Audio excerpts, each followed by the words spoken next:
ఒక్కసారి కొమ్మూరి గోల్డ్ కి కాల్ చేయండి. తాకట్లో ఉన్న మీ బంగారాన్ని విడిపించి మార్కెట్ ప్రైస్ కి వాళ్ళు కొనుక్కుని మిగతా డబ్బులు మీకు ఇచ్చేస్తారు. హాయ్, వెల్కమ్ టు మనం టీవీ. కట్నం అడిగేవాడి గాడిద. బంగ్లాదేశ్లో మరొకసారి ఉద్రిక్త పరిస్థితులు ఏర్పడ్డాయి. సో దీనికి సంబంధించి ఒక హిందూ విడో పైన అతి దారుణంగా ఘాతుకానికి పాల్పడిన ఘటన ఇప్పుడు కలకలం రేపుతోంది. సో మనతో పాటు జూమ్లో యాడ్ అయ్యారు ప్రముఖ సోషల్ యాక్టివిస్ట్ అండ్ ప్రముఖ lawyer, BJP state leader Sunkara Mounika గారు. నమస్కారం మేడం.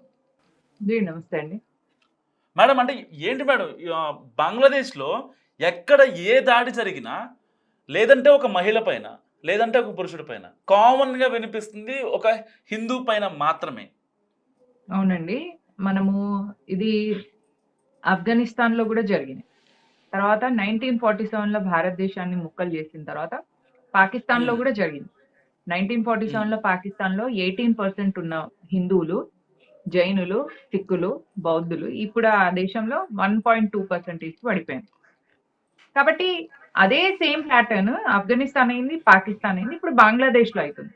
అయితే కాంగ్రెస్ అధికారంలో ఉన్నప్పుడు జమ్మూ కాశ్మీర్ లో కూడా అదే జరిగింది. కాబట్టి కాశ్మీర్ హిందువులు అక్కడి నుంచి పారిపోయి వచ్చింది. మనం కాశ్మీర్ ఫైల్స్ అనే సినిమా ద్వారా ఆడ జరిగిన మారణ హోమాల్ని మనం చూసినాం. ఇప్పటికైనా మనం బుద్ధి తెచ్చుకొని మనము సిటిజన్షిప్ అమెండ్మెంట్ యాక్ట్ అనేది పెట్టినాం. భారతీయ జనతా పార్టీ అధికారంలోకి వచ్చిన వెంటనే మొదటగా చేసిన పని సిటిజన్షిప్ అమెండ్మెంట్ యాక్ట్.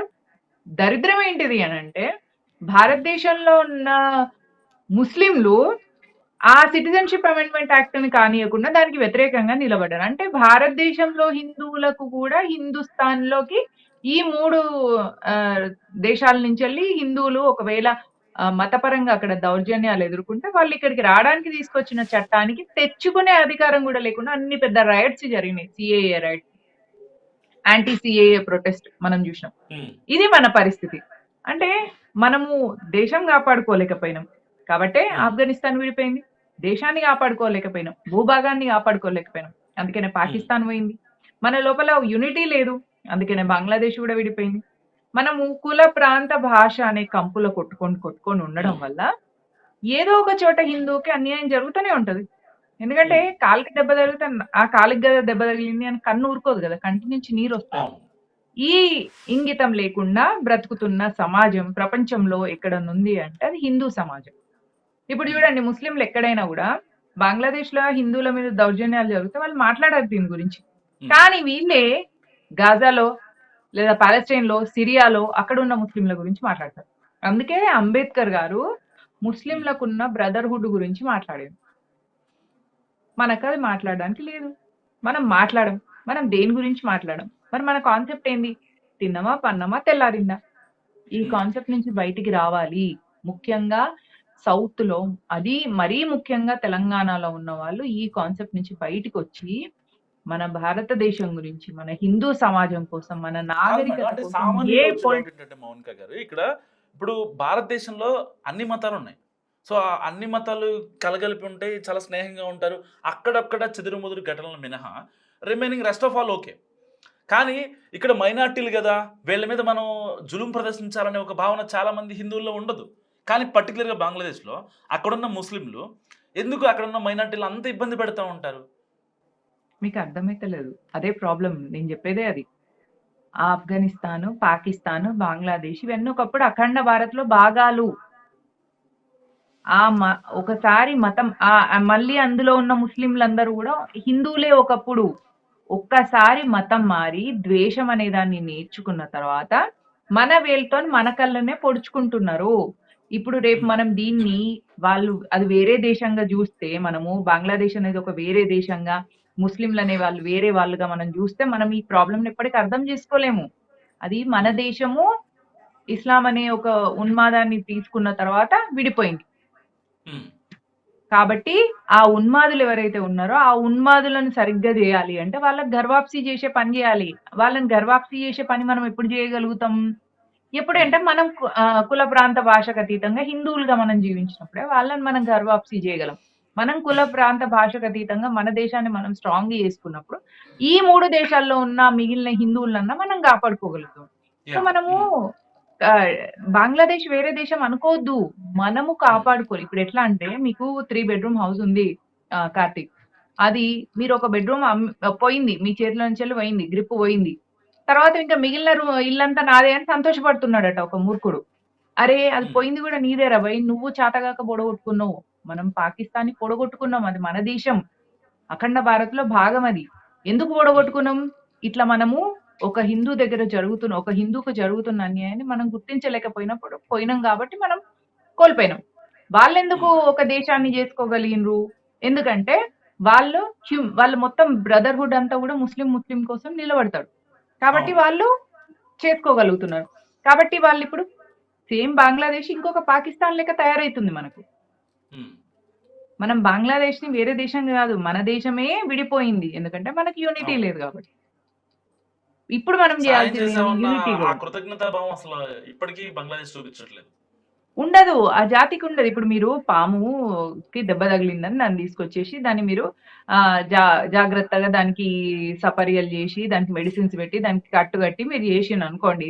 పాలు పోసిండ్రు, ఉమ్, ఈ గుడ్లు పెట్టిండ్రు, తేసిండ్రు. తర్వాత అది కాటేస్తే మీకు విషం ఎక్కుతదా? లేకపోతే అమృతం ఎక్కుతదా? ఉమ్, విషమే ఎక్కుద్ది. అది జాతి లక్షణం. సో, మీరు దేన్ని కాపాడుతున్నాం అనే సోయితోని కాపాడుకోవాలి. పాయింట్ 1. ఉమ్, మరి ఇక ఉమ్, కాపాడుకోవద్దా? తప్పదా? అంటే దాన్ని కాపాడుతూ అది విష పురుగు అన్న విషయం తెలుసుకొనుండాలి. ఉమ్, ఇది మనం జేయాల్సింది. ఇప్పుడేందంటే పాకిస్తాన్ అనే దాన్ని, ఉమ్, పాకిస్తాన్ మీద ఎట్లయితే ఆపరేషన్ సింధూర్ జేసినామో, బంగ్లాదేశ్ మీద కూడా అట్లాంటిదే జేయాలి. లేదా ఇప్పుడు అన్నోన్ గన్‌మెన్‌తోని జేస్తారా? లేదా నోన్‌గా డైరెక్ట్ ఆపరేషన్ సింధూర్ లాంటిది జేస్తారా? అనేది కాల్ ఉమ్. తీసుకోవాలి గవర్నమెంట్. ఇక్కడ సెకండ్ క్వెషన్ కన్‌ఫ్యూజ్డ్ దాని నుంచెళ్ళి బయటకొచ్చి క్లారిటీగా అర్థం చేసుకునే ప్రయత్నం చేయాలి మనం. ఉమ్. మేడం, ఈ అల్లర్ల కేసులో ఇంకా ఫుల్ స్టాప్ పడే అవకాశం లేదంటారా? ఎందుకంటే ఆ హాదీ మరణం తర్వాత కొన్ని ఘర్షణలు జరిగాయి. దాని తర్వాత యూనస్ రియాక్ట్ అయ్యాడు. లేదు అక్కడ కొన్ని ఆ ఎలక్షన్స్, ఢాకాలో జరిగే ఎలక్షన్స్ ఏవైతే ఉన్నాయో వాటిని పోస్ట్ పోన్ చేయడం కోసం ఆయన తాత్కాలిక అధ్యక్షుడిగా ఉన్నాడు కాబట్టి ఆ ఆ అధికారాన్ని అడ్డు పెట్టుకోవడం కోసం కొన్ని చేస్తాడు అనుకున్నాం. కానీ కట్ చేస్తే దాని వెనకాల కొంతమంది లైక్ పాకిస్తాన్ వాళ్ళు కావచ్చు, ఆ టెర్రర్ యాక్టివిటీస్ని ప్రేరేపించే వాళ్ళు ఇలాంటి ఘర్షణలకి పాల్పడుతున్నారు అనుకోవచ్చా? ఇప్పుడు ఫిబ్రవరిలో ఎలక్షన్స్ ఉన్నాయి బంగ్లాదేశ్‌లో. ఉమ్, ఆ ఎలక్షన్స్ అయ్యే వరకు ఇట్లా అడపాదడపాగా ఎక్కడ దొరికిన హిందువులని అక్కడ దౌర్జన్యంగా చంపేస్తూనే ఉంటారు. ఒక ఫ్యాక్టరీ ఓనర్‌ని కూడా చంపేసిండు. నిన్న మనం చూసినాం. ఆయన ఆ ఫ్యాక్టరీ ఓనర్‌ని చంపేయడం వల్ల ఫ్యాక్టరీని మొత్తం ఓవర్‌టేక్ చేయొచ్చు. ఉమ్, ఇప్పుడు ఈ మహిళని చంపేసడం వల్ల ఈ పిల్లల్ని తీసుకుపోయి మసీదులోనో, మద్రసాలనో పడేస్తారు. ఆమె ఇల్లును ఉమ్, ఓవర్‌టేక్ చేస్తారు. కాబట్టి ఇక్కడ ఏందంటే మీకు ఆస్తి వస్తుంది, పిల్లలు కూడా వస్తున్నారు. ఉమ్, సంఖ్యాబలం పెరుగుతుంది, ఉమ్, ఆర్థికంగా కూడా వస్తది ఒక హిందువుని చంపేస్తే. ఉమ్, కాబట్టి ఇవి నెక్స్ట్ ఈ ఫిబ్రవరిలో ఎలక్షన్స్ కాబోతున్నాయి బంగ్లాదేశ్‌లో. ఈ ఉమ్, ఫిబ్రవరిలో ఎలక్షన్స్ అయ్యే వరకు హిందువులందరూ వాళ్ళ ప్రాణాలని గుప్పిట్లో పెట్టుకొని ఉండాలి. ఉమ్, లేదా భారతదేశానికి కట్టుబట్టలతోనొచ్చేయాలి. అక్కడున్న హిందువులు ఇప్పుడు అక్కడ ఇల్లులు అమ్మేద్దామంటే కూడా కొనుక్కోరు కావాలని. ఎందుకంటే ఎవరైతే అమ్మేసి ఎళ్ళిపోదామని ప్లాన్‌లో ఉన్నారో వాడిని చంపేసిండనుకోండి. మేము చాలా గ్రూప్స్‌లో ఉంటాయండి, అడ్వొకేట్ గ్రూప్స్. బంగ్లాదేశ్, పాకిస్తాన్ అడ్వొకేట్స్‌తోని మేము ఉమ్, అక్కడ గ్రూప్స్‌తోని మేము ఉంటాయి టెలిగ్రామ్ గ్రూప్స్‌లో. దానిలో మీకు ఒక వ్యక్తి, అతనికి ముగ్గురు పిల్లలు, భార్య. భార్యని ఉమ్, తీసుకపోయి 3 నెలలు ఉంచుకొని వదిలేసిండు. ఉమ్, ఇప్పుడు భార్య, ఆ ముగ్గురు పిల్లల్ని పట్టుకొని ఆయన కట్టుబట్టలతోనొచ్చేసిండు సిటిజన్‌షిప్ ఉమ్, అమెండ్మెంట్ యాక్ట్ కింద. ఇట్లా పరిస్థితి వాళ్ళకి జరుగుతుంది. అంటే వాళ్ళు ఇల్లు అమ్మమంటే అమ్మకపోయినా, ఎళ్ళిపోమంటే ఉమ్, ఎళ్ళిపోకపోయినా ఇంట్లో భార్యనో వాడు తీసుకెళ్ళి 3 నెలలు ఉంచుకొని వదిలిపెట్టేసిండు. కాబట్టి భార్య ఉమ్, కాబట్టి ఆమె ముగ్గురు పిల్లల తల్లి కాబట్టి ఆమెను వదిలిపెట్టిండు. ఆమెను పట్టుకొని పిల్లల్ని పట్టుకొని ఆయనే భారతదేశానికొచ్చిండు. ఉమ్. కూతుర్ని ఒకడు తీసుకుపోయిండనుకోండి, వదిలేసి వస్తారా వాళ్ళు? ఆడనే ఉండి అంతే. మతం మారుతారు. ఇది అక్కడ ఉన్న హిందూ మహిళల పరిస్థితి. పెళ్ళై పిల్లలుంటే ఒక ట్రీట్మెంట్, ఉమ్, పెళ్లి కాకపోతే ఒక ట్రీట్మెంట్. అల్టిమేట్‌లీ టార్చర్, మతం మార్పిడి. ఈ పరిస్థితి రాకుండా భారతదేశంలో మనల్ని 2014 నుంచి భారతీయ జనతా పార్టీ కాపాడుతుంది. ఈ విషయం ఉమ్, అర్థమే కాదు హిందువులకు. అది నా బాధ. తెలంగాణ ప్రజలు ఈ విషయాన్ని అర్థం చేసుకోగలిగి, భారతదేశంలో ఉన్న ప్రతి ఒక్కరు ఈ విషయాన్ని అర్థం చేసుకోగలిగితే, మనం ఉమ్, హిందువులను కాపాడుకోగలుగుతాం. మనం హిందూ సమాజానికి మేలు చేసిన వాళ్ళమవుతాం. రేపు మన పిల్లలు జై శ్రీరామ్ అని గర్వంగా చెప్పుకునేలాగా మనం వాళ్ళకొక సరౌండింగ్స్ ని క్రియేట్ చేసి పోగలుగుతాం. యా, థ్యాంక్ యూ మౌనిక గారు.